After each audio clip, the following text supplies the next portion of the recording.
एक गरीब किसान का बेटा जो सिनेमा हॉल में चौकीदारी कर रहा है और महीना सिर्फ 90 रुपये कमाता है। कौन यकीन करेगा कि एक दिन ऐसी कमेटी खड़ी कर देगा जिसका टर्नओवर 5,000 करोड़ से भी ज़्यादा होगा। सुनने में ये बात ज़रा फिल्मी कहानी की तरह लगती है, लेकिन इसे सच कर दिखाया 10वीं पास चंदू बाई ने, जिसके पास एक वक्त था जब किराए के लिए 50 पैसे भी नहीं थे।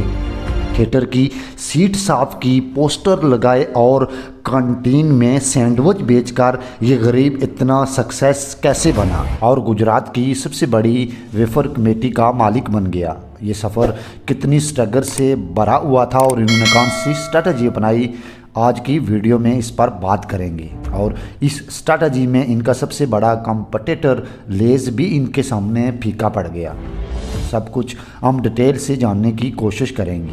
वीडियो को करते हैं स्टार्ट, उससे पहले आप लोगों से इत्मास के वीडियो को ज़रूर से लाइक कीजिए, चैनल को सब्सक्राइब करके बेल आइकन को प्रेस करें। चंदू बाई 1972 में गुजरात जिनलगर ज़िला के एक छोटे से गांव में पैदा हुए। इनके वालिद एक गरीब किसान और वालदा घरेलू खवातीन थी और जो कुछ खेती बाड़ी से आता इससे बड़ी मुश्किल से घर चलाया जाता। एक वक्त ऐसा भी आया जब गांव में काफ़ी देर तक बारिश नहीं हुई। अब इनकी खेती सूख चुकी थी और गांव में पैसा कमाने का रास्ता भी नहीं था। इसलिए चंदू बाई के वालिद ने आबाई ज़मीन सेल करने का फ़ैसला किया। इन्हें ज़मीन बेचने के बाद सिर्फ 20,000 रुपये मिले, जो इन्होंने चंदू और इनके 2 भाइयों में डिवाइड कर दिए। ख़ानदान खेती बाड़ी करता था, लेकिन वो जानते थे कि इन्हें कुछ डिफरेंट करना है। बेहतर फ्यूचर के लिए दोनों भाइयों ने राजकोट का रुख किया। एक सिनेमा में काम शुरू कर दिया, वहाँ पर सीट साफ की पोस्टर भी लगाए। लेकिन चंदू बाई ने सिनेमा कैंटीन का आगाज़ इस वक्त किया जब इनकी ज़िंदगी माली मुश्किलात से भरी हुई थी। इन्हें बेहतर रोज़गार की तलाश थी।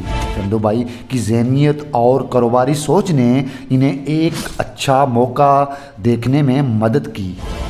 वो गुजरात के शहर राजकोट में आकर एक सिनेमा हॉल के करीब एक छोटा सा कैंटीन शुरू करने में सक्सेस हो गई।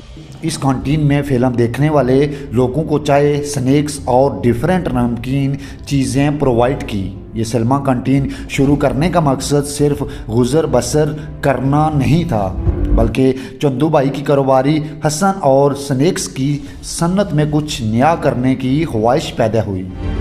इस कैंटीन के ज़रिए इन्हें लोगों के जायकों को बेहतर करना था और इस एक्सपीरियंस ने इन्हें वेफर बनाने की तरफ राग़ब किया। यानी सिनेमा कैंटीन शुरू करना एक ऐसा कदम था जिसने इनकी ज़िंदगी बदल दी, क्योंकि यही वो वक्त था जब इनके दिमाग में वेफर के बिज़नेस का आइडिया आया।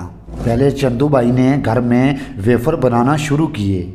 वो अपनी साइकिल पर वेफर बेचा करते थे और कस्टमर का टेस्ट जीतने की कोशिश करते थे। इनकी मेहनत ने रंग दिखाया और लोग इनके वेफर का टेस्ट पसंद करने लगे। चंदू बाई और भोजन बाई ने बालाजी वेफर्स की बुनियाद 1982 में रखी। इसका आगाज़ एक छोटे से कारोबार से शुरू हुआ और इन्होंने स्नैक्स के लिए बिजनेस में कदम रखने का फैसला किया थी। बालाजी वेफर्स की बुनियाद रखने से पहले दोनों भाई राजकोट में सिनेमा कैंटीन चलाने का एक्सपीरियंस हासिल कर चुके थे, जहां इन्होंने स्नैक्स के जायके, लोगों की पसंदीदा प्रोडक्ट्स के बारे में गहरा नॉलेज हासिल किया। इस एक्सपीरियंस से फ़ायदा उठाते हुए इन्होंने वेफर बनाने की ठान ली। बालाजी वेफर्स के आगाज़ के वक्त चंदू बाई और भोजन बाई ने वेफर्स बनाने के लिए खुद ही छोटी मशीनें तैयार की ताकि प्रोडक्शन के अखराजात को कम किया जा सके। वो घरेलू सतह पर ही वेफर तैयार करते थे और अपनी साइकिल पर इन्हें सेल करने निकल जाते थे।